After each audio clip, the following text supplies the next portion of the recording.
दोस्तों आज हम लोग इस सवाल को हल करेंगे। ये जो सवाल है ये द्विघात समीकरण क्लास 10th का है। दोस्तों इस तरह का सवाल बोर्ड एग्जाम में अक्सर पूछा जाता है। क्लास 10th के बोर्ड एग्जाम में इस तरह का सवाल अक्सर पूछा जाता है। तो एक बार सवाल पढ़ लेते हैं, उसके बाद इसको हल करते हैं। बहुत ही आसान सवाल है।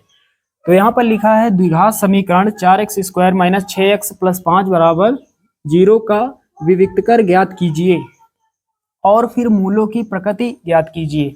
दोस्तों इस सवाल में हमें दो चीजें बतानी है। सबसे पहले हमें विविक्तकर ज्ञात करना है और साथ ही साथ मूलों की प्रकृति भी बतानी है। तो ये जो सवाल है ये 4 नंबर का बन जाता है। तो चलिए हल करते हैं। तो साथियों सबसे पहले लिखेंगे हल। दोस्तों हमें एक द्विघात समीकरण दिया गया है 4x² - 6x + 5 = 0। ये एक द्विघात समीकरण हमें दिया गया है। हमने यहाँ पर लिख लिया है। इसके बाद लिखेंगे की तुलना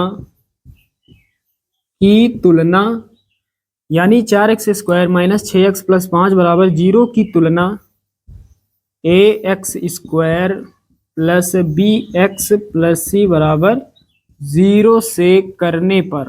तो यहाँ पर हमने क्या लिखा, 4x² - 6x + 5 = 0 की तुलना ax² + bx + c = 0 से करने पर।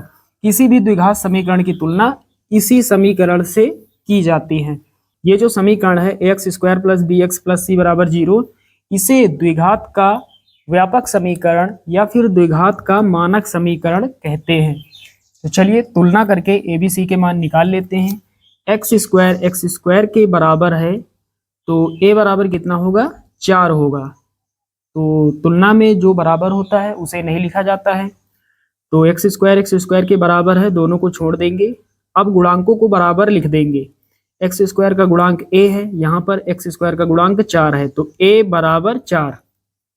तो a बराबर कितना हो जाएगा, 4 हो जाएगा। x के बराबर है तो b बराबर कितना हो जाएगा, माइनस लगा है तो माइनस सहित लिखना होता है, तो b बराबर -6। c अचर पद है, c का मान कितना है, 5। c बराबर कितना, 5।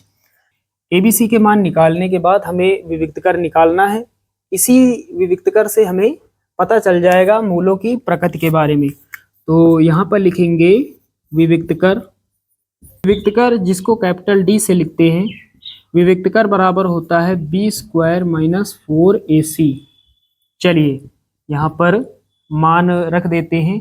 पहले है b², b का मान कितना है, -6। -6 का स्क्वायर माइनस लगाएंगे, 4 लिखेंगे, गुणा लगाएंगे। ac है, a का मान कितना है, 4 है, गुणा लगाएंगे। c कितना है, अचर पद का मान 5 है, तो यहाँ पर गुणा 5। चलिए अब हल करते हैं। यहाँ माइनस है और ऊपर पावर में सम संख्या है तो माइनस हट जाएगा। वैसे माइनस का 2 बार गुणा करेंगे तो माइनस माइनस प्लस हो जाएगा। अब बचा हमारे पास 6 का स्क्वायर 36, माइनस लगाएंगे। 4 चौके 16, 16 पंचे 80, तो 4 × 5 करेंगे, 80 आएगा। अब दोस्तों प्लस का है 36, माइनस का है 80। माइनस वाली संख्या बड़ी है तो माइनस का ही बचेगा, यानी साइन जो होगा वो आगे माइनस का रहेगा। अब बड़ी संख्या में छोटी को घटा लेते हैं। 80 में 36 घटा लेते हैं तो 10 में 6 जाएगा, 4 बचेगा, और 7 में 3 जाएगा, 4। कितना बचेगा, -44।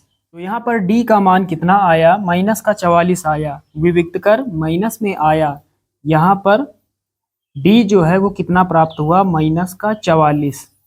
D क्या है, विविक्तकर। अब दोस्तों यहाँ पर हम लिखेंगे, यहाँ पर हमें थोड़ा लिखना होता है। यहाँ पर लिखेंगे चूंकि D का जो मान है वो छोटा है 0 से, 0 से छोटा अर्थात माइनस में है। देख पा रहे हैं D का मान माइनस में है, तो यहाँ लिखेंगे चूंकि D का जो मान है वो 0 से छोटा है, इसलिए मूल काल्पनिक होंगे।